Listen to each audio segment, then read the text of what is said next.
et moom aussi retiré wu na. te xam naa ne noonu lay def parce que ay inconditionnel. xam nga tey aujourd'hui xam nga aada Sénégal tolluwul fii. dañu waxante dëgg. pour revenir un peu ci contexte boobu man foofu sax moom may gën a nekk pas werante bi. parce que Sénégal tolluwul élan bi waroon nañ ko dépasser. xam nga aujourd'hui on se limite à des dispositions. à des lois alors que le problème il est ailleurs. problème bi xam nga fu mu ne. aujourd'hui li nga xamante ne moo indi woon le projet au pouvoir. Sénégalais yi espoir bi porté les Sénégalais à aller voter le tandem Diomaye Sonko. ndax wàcc nañ yoon bi wala wàccuñu yoon bi problème bi foofu la nekk. aujourd'hui les urgences des Sénégalais. est-ce que le gouvernement là ñu ngi ciy bàyyi xel wala ñu ngi koy doxal aada. est-ce que xam nga ne après toutes les déclarations de Ousmane Sonko le Sénégal a été dégradé encore une fois. jour bi mu demee Assemblée nationale ba kañ. mais dañuy waxtaan mon frère c'est-à-dire ce pays là c'est pas un jeu les institutions du yooyu ba waa ji gars yi leen fooye man je ne peux pas comprendre aujourd'hui nit man ma jàng Sénégal di nga ñu nekk fii yëpp di saaga wala ñuy wax. dafa am xas bu ñu Barack Obama mosoon wax boobu heure boo yeewoo Sénégal yenn saa muy nekk. dëgg mooy xam naa xas bi nga am nañ nous avons de très grands dëgg la xam nga li problème ay nit mais nous n'avons pas des institutions qui sont fortes. les institutions nag elles sont fortes mon cher xam nga lu tax ma les institutions sont fortes. c'est aujourd'hui que nit moo bëgg a ñëw salfaañe suñu institution. tey avec l'événement de Pastef. mais même débat bi dañ ko poser ci régime bi. waaw xaar ma ñëw rek xaar ma ñëw ngir yàlla damay perdre fil bi damay perdre fil bi tey ci régime Pastef la ñu gis ne nos institutions nit ñi waa Pastef respecté ko ñu leen. fan lañ koy njëkk a tàmbalee ci chaise du président de la république yàgg naa la wax ne chaise du président de la république boo ko oyofalee keneen kuy ñëw bu si toogee day oyof. parce que représenté wul ki ciy toog. chaise bi ki muy représenté mooy l'institution. l'institution nag dafay transcender li nga xamante ne mooy ay génération. c'est aussi simple quand on vous dit que les hommes politiques wala ñu ne les hommes d'État entre la différence entre les hommes d'État et les hommes politiques quelle est la différence. les hommes d'État ils pensent aux générations en futur. Tandis que les hommes politiques ils pensent tout simplement à la politique. D'accord. moo tax tey ngay gis. problème bi ñu am mooy c'est un problème de candidature qui se pose au Sénégal en 2029. entre qui et qui entre le président de la République et son ancien premier ministre léegi nag. on parle de stabilité man ci stabilité laay wax. te loolu j'ai le devoir. ma toog fii. ma wax ko Sénégalais yi ñu dégg ko. dama leen koy wax ci olof ak nu mu basiqué ñu ko comprendre ko. bu ñu fexee ba Ousmane Sonko. dem biir assemblée nationale. ñaar yi mooy xew. te du dañ nag. maa ko wax fii bind leen tey. benn bi mooy procédure de mise en accusation pour haute trahison. haute trahison bi dañ koy lal ci Sonko mooy Diomaye Diomaye mooy Sonko maa ne woon xool leen kii voté leen ko nangam ak nangam. maay wax de. mais le chroniqueur du peuple dimbali ma le chroniqueur du peuple mooy wax ak yéen. haute trahison bi foofu lañ koy lal. muy beneen bi ci topp mooy la procédure de destitution. xam nga bii mise en accusation la. procédure de destitution. Qui deviendra président de la République après ça? En tenant compte que le PASTEF a le monopole à l'Assemblée nationale. donc loolu day jàll. ci ñaari ruxu yëpp dinaa ci dalal. non xaaral mais day jàll.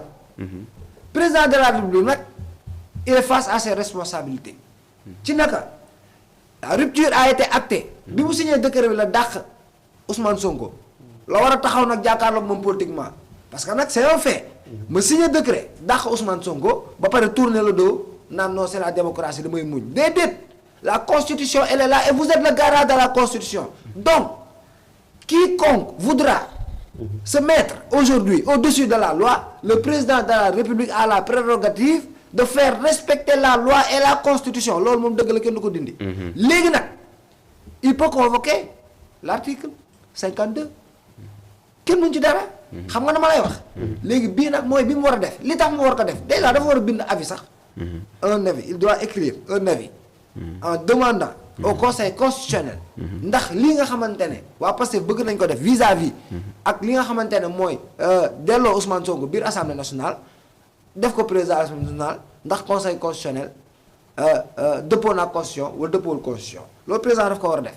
deuxièmement bu fekkente ne aujourd'hui y a un conflit entre l'exécutif ak li nga xamante ne mooy le parlementaire ba mu nar a bloquer dëkk bi ba mu nar a bloquer les intérêts xaar affaire bi dafa grave de gis nga tey kaa amal benn affaire nag article 52 boo xoolee disposition yi. da ngay xool lu ñu bind ci kaw rek. ndar képp na lépp. Lorsque les institutions de la République, l'indépendance de la nation, l'intégralité du territoire national ou l'exécution des engagements internationaux sont menacés d'une manière grave et immédiate et que le fonctionnement régulier des pouvoirs publics ou des institutions est interrompu, le président de la République dispose de pouvoirs exceptionnels. Il peut, après en avoir informé la nation par un message, prendre toute mesure tendant à rétablir le fonctionnement régulier des pouvoirs publics et des institutions et à assurer la sauvegarde de la nation. Il ne peut, en vertu des pouvoirs exceptionnels, procéder à une révision constitutionnelle. L'Assemblée nationale se réunit en plein droit. Il est saisi par ratification dans les 15 jours de leur promulgation des mesures de nature législative mises en vigueur par le président. Il peut les amender ou les rejeter à l'occasion du vote de la loi de ratification. Ces mesures deviennent caduques si le projet de loi de ratification n'est pas déposé sur le bureau de l'Assemblée nationale dans le dit délai. L'Assemblée nationale ne peut être dissoute pendant l'exercice des pouvoirs exceptionnels. Tout à fait. Lorsque ceux-ci sont exercés après la dissolution de l'Assemblée nationale, la date des scrutins fixée par le décret de dissolution ne peut être reportée, sauf cas de force majeure constaté par le Conseil constitutionnel. léegi lii en tant que juriste en tant que nit en tant que ku bëgg Sénégal en tant que ki nga xamante ne dafa am loo xamante ne daf ko yërëmee Sénégalais yi est-ce que tey ñu les Sénégalais Aïdara tu as le devoir de dire la vérité aux Sénégalais ndax hasard amul yàlla dafa def nga nekk juriste lii yaa ko lire cas de figure yi nekk fii yëpp xam nga ko yow xam nga bu baax li ma lay wax tu es un grand intellectuel et un professeur xam nga bu baax a baax li ma lay wax nii dama ne est-ce que ñii li ñu bëgg a def nii ànd na ak intérêt Sénégalais yi est-ce que une crise institutionnelle aujourd'hui tey ñun antan nañ ko ñun Sénégalais yi notamment tey ñi ngi xool tey suñu économie suñuy det ñi ngi am ay problème nan lañ koy fayee amaguñu problème yi ñu bëgg ñu indil problème crise institution te à l'entente de tes propos ce que tu as dit c'est important qu'est-ce qui est menacé notre intégrité notre stabilité les relations qu'on a à l'international avec d'autres pays est-ce qu'aujourd'hui on peut sacrifier ça pour l'intérêt d'une seule personne loolu mooy li nekk en jeu et c'est très grave te moo la di benn affaire nag nun duñ ko nangu loolu moom foofu laay terminer dinaa ko waxaat ko waa Pastef bu ñu yaakaaree ne lii ñun dinañ ko nangu ils se foutent le doigt dans l'œil ñoom ñëpp nag man ñoom ñëpp je les défie tout ce qu'ils sont maa ngi wax ak ñoom on parle de constitution on parle de loi duñu leen may dara tey férié la waaye lii bu jàllee suba ñun dinañ xool ban plan d'action parce que nous sommes des Sénégalais on va manifester et on va manifester pacifiquement nag te du ñu bàyyi Ousmane Sonko muy yàq réew mi loolu moom duñ ko nangu tey duñ ko nangu ëllëg foofu laay terminer d'accord voilà merci beaucoup dégg naa cri de cœur sama frère